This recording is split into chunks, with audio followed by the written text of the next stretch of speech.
Hello everyone, welcome to star education YouTube channel. Star education YouTube ચેનલમાં આપ સૌનું ખૂબ ખૂબ સ્વાગત છે. આજનો જે વિડીયો છે એમાં આપણે ચર્ચા કરશું 29મી માર્ચના તમામ મહત્વના કરંટ અફેર. સૌથી પહેલા તો આપણી ટેલિગ્રામ ચેનલ જોઈન કરી લેજો. સ્ટાર એજ્યુકેશનની તમામ ઓફિશિયલ અપડેટ તમને ટેલિગ્રામ ચેનલમાં મળતી રહેશે. માત્ર ટેલિગ્રામમાં જઈ તમારે સર્ચ કરવાનું સ્ટાર એજ્યુકેશન એટલે આ પ્રકારે ટેલિગ્રામ ચેનલ મળી જશે. આ ઉપરાંત આપણી એન્ડ્રોઇડ એપ્લિકેશન તમે હવે ડાઉનલોડ કરી શકો છો. પ્લે સ્ટોરમાં જઈ માત્ર તમારે સર્ચ કરવાનું સ્ટાર એજ્યુકેશન બાય હાર્દિક છાટવાર અથવા ખાલી સ્ટાર એજ્યુકેશન લખશો તો પણ આપણા આ ઓફિશિયલ લોગો વાળી તમને એપ્લિકેશન ત્યાં જોવા મળશે.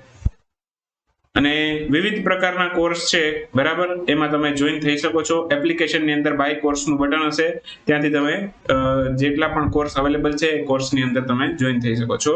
999 રૂપિયાની અંદર છે. જો તમને ટ્રસ્ટ હોય મારા ઉપર કે આવનારા 6 મહિનાની અંદર હું બધા જ સબ્જેક્ટ કમ્પ્લીટ કરાવી દઈશ, તો 999 રૂપિયાની અંદર છે તમે તમામ સબ્જેક્ટ છે પરચેસ કરી શકો છો.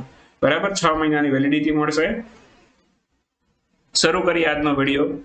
29મી માર્ચના કરંટ અફેર. સૌથી પહેલો ક્વેશ્ચન આજના વિડીયોમાં. હાલમાં જ આઈપીએલ છે 2022 માટે આઈપીએલ નું ટાઈમ ટેબલ જાહેર થઈ ગયું છે અને આ બધાને ખબર જ હશે. તો 2022 ના રોજ આઈપીએલ છે, બરાબર, એનું કેટલામાં સંસ્કરણનું આયોજન કરવામાં આવેલું છે? તો આઈપીએલ છે, બરાબર, એનું 15મા સંસ્કરણનું આયોજન કરવામાં આવેલું છે. તો આન્સર આવશે ઓપ્શન બી. 15મું સંસ્કરણ છે આઈપીએલ નું, જેનું આયોજન હાલમાં જ કરવામાં આવેલું છે. તો આઈપીએલ નું 15મું સંસ્કરણ હાલમાં જ એનું આયોજન છે જાહેર કરવામાં આવી ગયેલું છે. એનું ટાઈમ ટેબલ ડિક્લેર થઈ ગયું છે અને સૌથી પહેલી જે મેચ રમાવાની છે, બરાબર, એ ચેન્નાઈ સુપર કિંગ અને કોલકાતા નાઇટ રાઇડર વચ્ચે રમાશે. અને આ ક્યાં રમાશે? ચેન્નાઈના એમ એ ચિદમ્બરમ સ્ટેડિયમ ખાતે. એમ.એ. ચિદમ્બરમ સ્ટેડિયમ ખાતે આ મેચ રમાવાની છે. અને આઈપીએલ નું કેટલામું સંસ્કરણ છે? તો કઈ કે 15મું સંસ્કરણ છે. શરૂઆત આઈપીએલ ની થઈ હતી ક્યારે? 2008માં. આઈપીએલ ની જે સૌથી પહેલી મેચ રમાયેલી હતી, બરાબર, એ 2008માં રમાયેલી હતી. તો આ ખાસ આપણે યાદ રાખીશું, બરાબર. અને ટુર્નામેન્ટની ફાઇનલ મેચ ક્યારે રમાશે? અત્યારે આજે 15મી આઈપીએલ છે, બરાબર, તો એની ફાઇનલ મેચ ક્યારે રમવાની છે? 2022ની જે આઈપીએલ છે તો એની ફાઇનલ મેચ રમાશે અમદાવાદ ખાતે, બરાબર. તો આ પણ યાદ રાખીશું, અમદાવાદ ખાતે ફાઇનલ મેચ રમવાની છે. બાકી આ વખતે આઈપીએલ ની અંદર કુલ 10 ટીમ ભાગ લેશે. બે નવી આવી ગઈ છે, અમદાવાદ લાયન્સ અને લખનઉ નવાબ્સ. તો આ બંને ટીમના નામ પણ આપણે યાદ રાખીશું. અને બાકી કઈ કઈ ટીમ ક્યારે ક્યારે વિજેતા બનેલી છે એનું લિસ્ટ પણ તમારી સામે આપેલું છે, બરાબર. આઈપીએલ ની 10 ટીમ છે: Chennai super king, Delhi capital, Punjab Kings, Kolkata night rider, Mumbai Indians, Rajasthan royal Challenger Bangalore, sunrise Hyderabad, Ahmedabad Lions અને લખનઉ નવાબ્સ.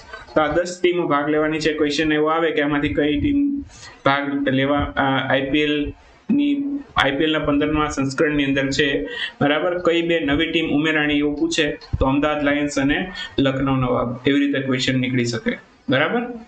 હવે પ્રશ્ન એવો પણ પૂછે કે આમાંથી કઈ ટીમ છે કે એ વખત વિજેતા નથી બની? તો દિલ્હી કેપિટલ, પંજાબ કિંગ્સ અને રોયલ ચેલેન્જર બેંગ્લોર આ એક પણ વખત વિજેતા નથી બની. વિજેતા ટીમો તમારી સામે છે, બરાબર. આમાંથી તમારે સૌથી પહેલી યાદ રાખવાની જે રાજસ્થાન રોયલ છે, સૌથી પહેલી વખત વિજેતા બની લીધી, પછી એક વખત નથી બની. અને સૌથી છેલ્લે જે બનેલી એ યાદ રાખો, 2021માં ચેન્નાઈ સુપર કિંગ વિજેતા બનેલી હતી, એ યાદ રાખો. બાકીનું કશું વચ્ચેનું યાદ ના રાખો તો ચાલશે, બરાબર. બીજો એક ક્વેશ્ચન એવો પૂછે કે સૌથી વધુ વખત કોણ વિજેતા બન્યું?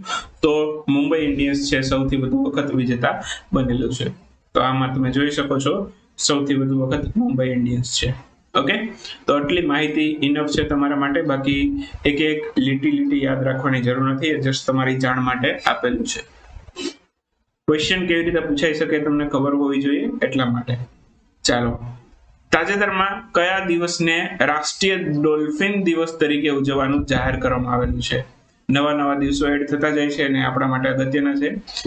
રાષ્ટ્રીય ડોલ્ફિન દિવસ છે, બરાબર, એ 5મી ઓક્ટોબરે ઉજવવાનું જાહેર થઈ ગયું છે. તો ઓપ્શન સી આપણો આન્સર થશે. જાહેર કોણે કરેલું? તો આપણું કેન્દ્રીય વન, પર્યાવરણ અને આબોહવા પરિવર્તન મંત્રાલય છે એમના દ્વારા જાહેરાત કરવામાં આવેલી કે ભાઈ 5મી ઓક્ટોબર છે એને આપણે ઉજવશું રાષ્ટ્રીય ડોલ્ફિન દિવસ તરીકે. રાષ્ટ્રીય ડોલ્ફિન દિવસ તરીકે શું કામ ઉજવશું? 5મી ઓક્ટોબરે જ શું કામ? તો 5 ઓક્ટોબરને 2009 નો દિવસ બંધારણમાં પણ મેં તમને ભણાવેલું છે, બરાબર. 5 ઓક્ટોબર 2009 નો જે દિવસ છે, આ દિવસે ડોલ્ફિન માછલી છે એને રાષ્ટ્રીય જળચર જીવ જાહેર કરવામાં આવેલું હતું. રાષ્ટ્રીય જળચર જીવ ડોલ્ફિન માછલીને જાહેર કરવામાં આવેલું છે 5 ઓક્ટોબર 2009 ના રોજ. કોની સરકાર હતી એ વખતે એવો પ્રશ્ન પૂછે, ટ્વિસ્ટ કરવા વાળા આવા ક્વેશ્ચન કાઢે, બરાબર. મનમોહન સિંહની સરકાર હતી, એમાં આ નિર્ણય લેવાયેલો, બરાબર. તો ડોલ્ફિન માછલી છે, બરાબર, એને રાષ્ટ્રીય જળચર જીવનો દરજ્જો મળેલો 5મી ઓક્ટોબરે, જેની યાદમાં રાષ્ટ્રીય ડોલ્ફિન દિવસ ઉજવાશે 5મી ઓક્ટોબરે. આટલું યાદ રહી ગયું, ઘણું થઈ ગયું. ઓકે. બીજું, હવે જે લેટેસ્ટ નવા ઉમેરાયેલા દિવસો છે એ પણ આપણે એક વખત રિવાઇઝ કરી લઈએ, જેથી આપણને પરીક્ષામાં પૂછાય તો કોઈ તકલીફ ના પડે. એક તો જનજાતીય ગૌરવ દિવસ ઉમેરાણો, બરાબર. બિરસા મુંડાની જે જન્મ જયંતિ છે એને હવે જનજાતીય ગૌરવ દિવસ તરીકે ઉજવાશે, તો એ 15મી નવેમ્બરે. ત્યારબાદ રાષ્ટ્રીય ઓડિટ દિવસ એ 16મી નવેમ્બરે ઉજવાશે. 15મી નવેમ્બરે જનજાતીય ગૌરવ દિવસ અને 16મી નવેમ્બરે રાષ્ટ્રીય ઓડિટ દિવસ. ખ્યાલ આવી ગયો એટલો. ત્યારબાદ 10મી માર્ચે હમણાં જ આપણે ચર્ચા કરેલી હતી કે ઇન્ટરનેશનલ વુમન જજીસ ડે, એની ઉજવણી આ વખતે સૌથી પહેલી વખત થઈ છે. સંયુક્ત રાષ્ટ્રએ આ દિવસની ઉજવણી કરેલી છે. અને બીજું 26મી ડિસેમ્બરે વીર બાલ દિવસ ઉજવાશે. આ વખતે સૌથી પહેલી વાર ઉજવાશે 4 સાહબજાદોની યાદમાં. તો આ બધા લેટેસ્ટ ઉમેરાયેલા દિવસો છે, આ યાદ રાખજો. ને આ વીર બાલ દિવસ તો આ વખતે આપણે સૌથી પહેલી વખત ઉજવશું હજી, બરાબર. જે ગુરુ ગોવિંદસિંહજી છે, બરાબર, શીખ ધર્મના 10મા ગુરુ, તો એમના જે 4 પુત્રો હતા એને 4 સાહબજાદોના નામથી ઓળખવામાં આવતા હતા. તો એમની બહાદુરીની યાદમાં વીર બાલ દિવસ આપણે ઉજવીએ છીએ 26મી ડિસેમ્બરે. ઓકે, તો આ ખાસ આપણે યાદ રાખીશું. બીજો એક પ્રશ્ન છે, તમને પૂછું. સુભાષચંદ્ર બોઝ છે, એમની જન્મ જયંતિ છે, બરાબર, એને આપણે ઉજવીએ છીએ પરાક્રમ દિવસ તરીકે. તો આ પરાક્રમ દિવસ છે આપણે કઈ તારીખે ઉજવીએ છીએ એનો આન્સર તમારે મને આપવાનો છે કોમેન્ટની અંદર. ચલો, કેટલા લોકોને યાદ છે ફટાફટ આન્સર આપજો. તાજેતરમાં વિંગ્સ ઇન્ડિયા 2022માં કોવિડ ચેમ્પિયન એવોર્ડથી કયા એરપોર્ટને સન્માનિત કરવામાં આવેલું છે? તો વિંગ્સ ઇન્ડિયા 2022 ની અંદર છે કોવિડ ચેમ્પિયન એવોર્ડ છે એનાથી સન્માનિત કરવામાં આવેલું છે કોચી ઇન્ટરનેશનલ એરપોર્ટને. તો આન્સર આવશે ઓપ્શન બી. તો કોવિડ ચેમ્પિયન એવોર્ડથી કોચી ઇન્ટરનેશનલ એરપોર્ટ છે એને સન્માનિત કરવામાં આવેલું છે. તો આ વિંગ્સ ઇન્ડિયા 2022 જે છે, બરાબર, એના જેટલા પણ એવોર્ડ ડિક્લેર થયા છે, બરાબર, એ એવોર્ડનું આપણે ફટાફટ જોઈ લઈએ કે કોને કયા એરપોર્ટને કયો એવોર્ડ મળેલો છે. તો એક તો કોવિડ ચેમ્પિયન એવોર્ડ છે એ કોચી ઇન્ટરનેશનલ એરપોર્ટને મળેલો છે. એ ક્યાં આવેલું છે? કેરળમાં આવેલું છે. ત્યારબાદ બેસ્ટ એરપોર્ટનો એવોર્ડ કોને મળેલો છે? કેમ્પેગોડા ઇન્ટરનેશનલ એરપોર્ટને મળેલો છે. એ બેંગ્લોરમાં આવેલું છે. એવિએશન ઇનોવેશન એવોર્ડ છે એ પણ કેમ્પેગોડા ઇન્ટરનેશનલ એરપોર્ટને મળેલો છે, બેંગ્લોરમાં આવેલું છે. ત્યારબાદ aviation sustainability and environment award આ કોને મળેલો છે? આ મળેલો છે છત્રપતિ શિવાજી મહારાજ ઇન્ટરનેશનલ એરપોર્ટ, જે મુંબઈમાં આવેલું છે, મહારાષ્ટ્ર ખાતે. તો આટલા એવોર્ડ આપણે યાદ રાખવાના છે. વિંગ્સ ઇન્ડિયા 2022માં કુલ 4 એવોર્ડ ડિક્લેર થયા છે. આ 4 એવોર્ડ મહત્વના છે. બાકીને તમે કશું યાદ નહીં રાખો તો ચાલશે, પણ આ 4 એવોર્ડ છે બહુ મહત્વના છે. પરીક્ષા માટે અહીંથી ક્વેશ્ચન આવી શકે. ઓકે, તો covid champion award Kochi international એરપોર્ટને મળેલું, કેરળમાં આવેલું. બેસ્ટ એરપોર્ટનો એવોર્ડ કેમ્પેગોડા ઇન્ટરનેશનલ એરપોર્ટને મળેલો. એવિએશન ઇનોવેશન એવોર્ડ પણ એને જ મળેલો. ત્યારબાદ aviation sustainability and environment award આ કોને મળેલો? છત્રપતિ શિવાજી મહારાજ ઇન્ટરનેશનલ એરપોર્ટ, જે મુંબઈમાં આવેલું છે, બરાબર. ચાલો, એના પછીનો બહુ અગત્યનો ક્વેશ્ચન, ભારત ભાગ્ય વિધાતા નામના એક ફેસ્ટિવલનું ઉદ્ઘાટન કોણે કરેલું? હવે આ જે ભારત ભાગ્ય વિધાતા ફેસ્ટિવલ છે ને, આયોજન કરેલું સાંસ્કૃતિક મંત્રાલયે, પણ સાંસ્કૃતિક મંત્રી આનું ઉદ્ઘાટન નથી કરતા. આનું ઉદ્ઘાટન કોણ કરે છે? સ્મૃતિ ઈરાની, જે આપણા મહિલા અને બાળ વિકાસ મંત્રી છે. બરાબર. તો ભારત ભાગ્ય વિધાતા ફેસ્ટિવલ છે એનું ઉદ્ઘાટન કરેલું સ્મૃતિ ઈરાનીએ. આ 10 દિવસ માટે ઉજવવામાં આવતો એક મેગા રેડ ફોર્ટ ફેસ્ટિવલ છે જેનું આયોજન લાલ કિલ્લામાં થયેલું છે. 10 દિવસ માટે ઉજવાશે. મેગા રેડ ફોર્ટ ફેસ્ટિવલ છે. મહિલા અને બાળ વિકાસ મંત્રી સ્મૃતિ ઈરાની એમણે આનું ઉદ્ઘાટન કરેલું. બાકી આનું આયોજન કોણે કરેલું એવું પૂછે તો સાંસ્કૃતિક મંત્રાલય દ્વારા આયોજન કરવામાં આવેલું છે. અને સાંસ્કૃતિક મંત્રી કોણ છે આપણા? જી કિશન રેડ્ડી. તો આ પણ આપણે યાદ રાખીશું. ચાલો, બહુ અગત્યનો ક્વેશ્ચન આવી ગયો છે આપણી સામે. ઓસ્કર એવોર્ડ 2022 ના રોજ ઓસ્કર એવોર્ડ છે એનું કેટલામું સંસ્કરણ જાહેર કરવામાં આવેલું છે? તો ઓસ્કર એવોર્ડ છે એનું 94મું સંસ્કરણ હાલમાં જાહેર કરવામાં આવેલું છે. તો આન્સર આવશે ઓપ્શન એ 94. હાલમાં જ ઓસ્કર એવોર્ડના 94માં સંસ્કરણ છે બરાબર એને જાહેર કરવામાં આવી ગયેલા છે. કુલ 23 કેટેગરી માટે આ ઓસ્કર એવોર્ડ જાહેર થયા છે. હવે શું સાહેબ આ 23 કેટેગરીના એવોર્ડ યાદ રાખવાના જરાય જરૂર નથી. આપણે એટલા બધા એવોર્ડ યાદ રાખવાની, જેટલા મહત્વના છે તમારી સામે સ્ક્રીન ઉપર આપી દીધા છે બરાબર. હવે એમાં ક્વેશ્ચન એક એવો પૂછે, કદાચ જો પૂછવો હોય તો, કે સૌથી વધુ નોમિનેશન કઈ મૂવીને મળ્યા? તો પાવર ઓફ ધ ડોગ નામનું એક મૂવી છે એને સૌથી વધુ નોમિનેશન મળેલા. કુલ 12 નોમિનેશન મળેલા છે પાવર ઓફ ધ ડોગને. ઓકે, ક્વેશ્ચન પૂછવો હોય તો આવો પૂછી શકે. હવે બેસ્ટ એક્ટર લીડિંગ રોલનો એવોર્ડ કોને મળેલો? એ વિલ સ્મિથને મળેલો કિંગ રિચાર્ડ મૂવી માટે. બેસ્ટ એક્ટ્રેસ લીડિંગ રોલનો એવોર્ડ કોને મળેલો? જેસિકા ચેસ્ટેનને મળેલો છે. અને એમને કયા મૂવી માટે મળેલો છે? The eye of Tammy Faye. આ મૂવી માટે એમને મળેલો છે. બેસ્ટ પિક્ચરનો એવોર્ડ મળેલો કોડાને. બરાબર, આપણે એવું નહીં કહેતા કોડા, તો એવી રીતે યાદ રહી જાય. બેસ્ટ પિક્ચરનો એવોર્ડ છે બરાબર એ કોડાને મળેલો છે. બેસ્ટ ઇન્ટરનેશનલ ફીચર ફિલ્મ છે બરાબર એ પુરસ્કાર મળેલો છે ડ્રાઈવ માય કારને. બેસ્ટ ઇન્ટરનેશનલ ફીચર ફિલ્મ આ પુરસ્કાર મળેલો છે ડ્રાઈવ માય કારને.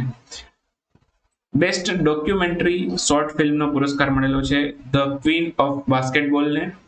બેસ્ટ દિગ્દર્શન એટલે કે બેસ્ટ ડાયરેક્ટરનો એવોર્ડ મળેલો છે જેન કેમ્પિયનને અને એ મળેલો છે power of the dog movie માટે.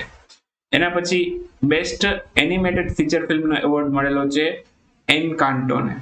અને બેસ્ટ એનિમેટેડ શોર્ટ ફિલ્મનો પુરસ્કાર મળેલો છે ધ વિન્ડશીલ્ડ વાઇપરને. તો આટલા પુરસ્કારો છે આપણે આમાંથી યાદ રાખવાના છે. એકે એક પુરસ્કારો જેટલા મહત્વના છે તમને આપી દીધા. આ સિવાયનું કશું યાદ રાખવાની જરૂર નથી. ક્વેશ્ચન આવશે તો મારા ખ્યાલથી એટલામાંથી પૂછાઈ જશે, આની બહારમાંથી નહીં પૂછે. ઓકે, તો જેટલું અગત્યનું છે બધું જ લઈ લીધું છે. ચાલો, એના પછી હવે આવે છે ક્વિક ન્યૂઝ. ક્વિક ન્યૂઝમાં પણ બધા ક્વેશ્ચન બહુ મહત્વના છે અને આજના ક્વિક ન્યૂઝની અંદર ક્વેશ્ચનની સંખ્યા પણ વધારે છે.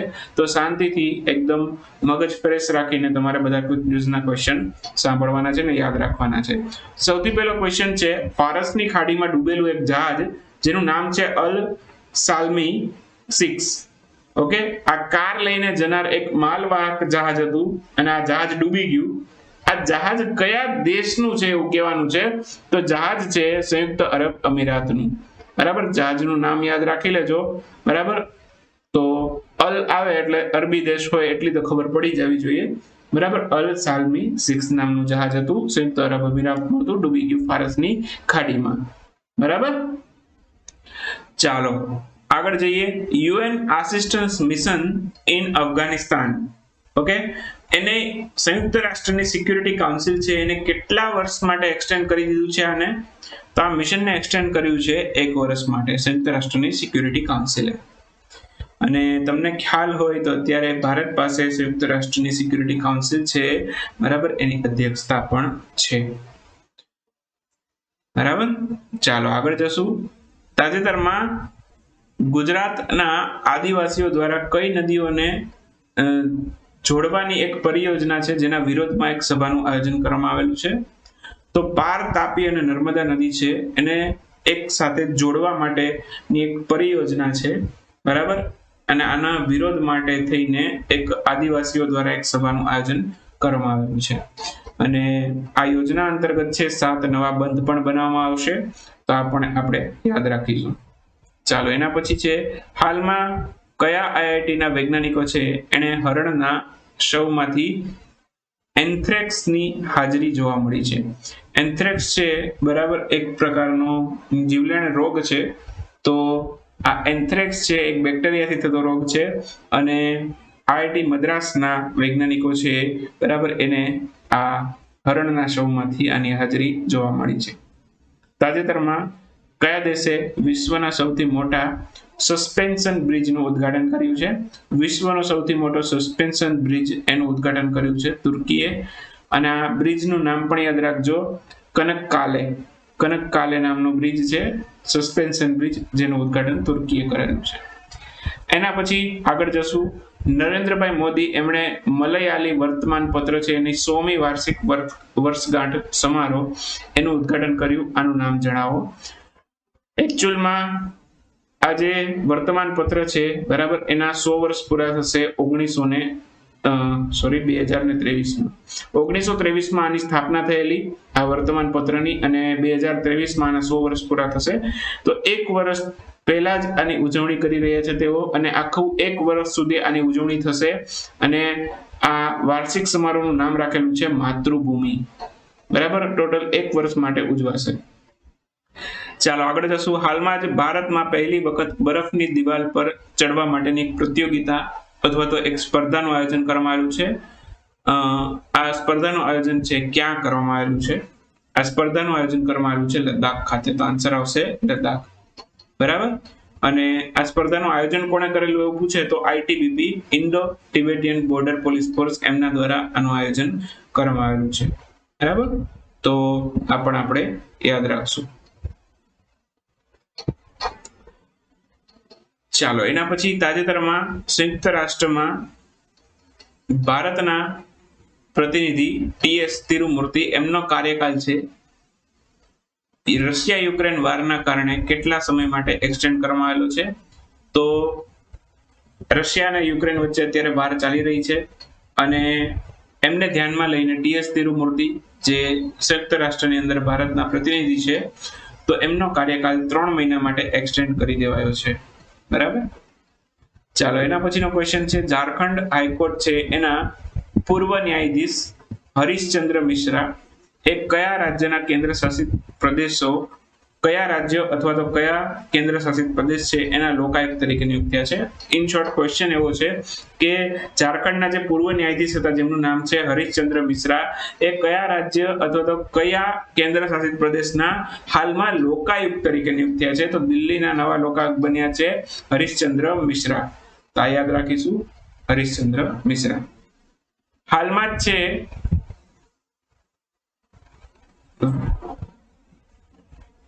વિકાસ રાજ એ કયા રાજ્યના મુખ્ય ચૂંટણી કમિશનર તરીકે નિયુક્ત થયા છે? તો વિકાસ રાજ છે એ તેલંગાણાના મુખ્ય ચૂંટણી કમિશનર તરીકે નિયુક્ત થયા છે. તો આન્સર આવશે તેલંગાણા. તેલંગાણાના નવા મુખ્ય ચૂંટણી કમિશનર બન્યા છે વિકાસ રાજ. વન સ્ટેશન વન પ્રોડક્ટ યોજના લાગુ કરનાર ભારતનું સૌથી પહેલું રેલવે સ્ટેશન કયું બન્યું છે? તો ખાસ અગત્યનો question, one station one product યોજના છે લાગુ કરનાર સૌથી પહેલું રેલવે સ્ટેશન બનેલું વિશાખાપટ્ટનમ રેલવે સ્ટેશન. અને લાસ્ટ ક્વેશ્ચન છે કે હાલમાં જ ભૂમિને લગતા રેકોર્ડ માટે કયા રાજ્યએ દિશાંક એપ લોન્ચ કરી છે? તો આ રાજ્ય છે કર્ણાટક. તો આન્સર આવશે કર્ણાટક. તો જેટલા પણ મહત્વના પોઈન્ટ બને છે આજના દિવસને લગતા તમામ કરંટ અફેર છે અહીંયા કવર કરી લીધા છે. મળશું આવતીકાલે 30મી માર્ચના વિડીયોમાં. ત્યાં સુધી રજા લેશું. આવજો, બાય બાય, ગુડ નાઇટ, શુભરાત્રી. Thank you for watching star education.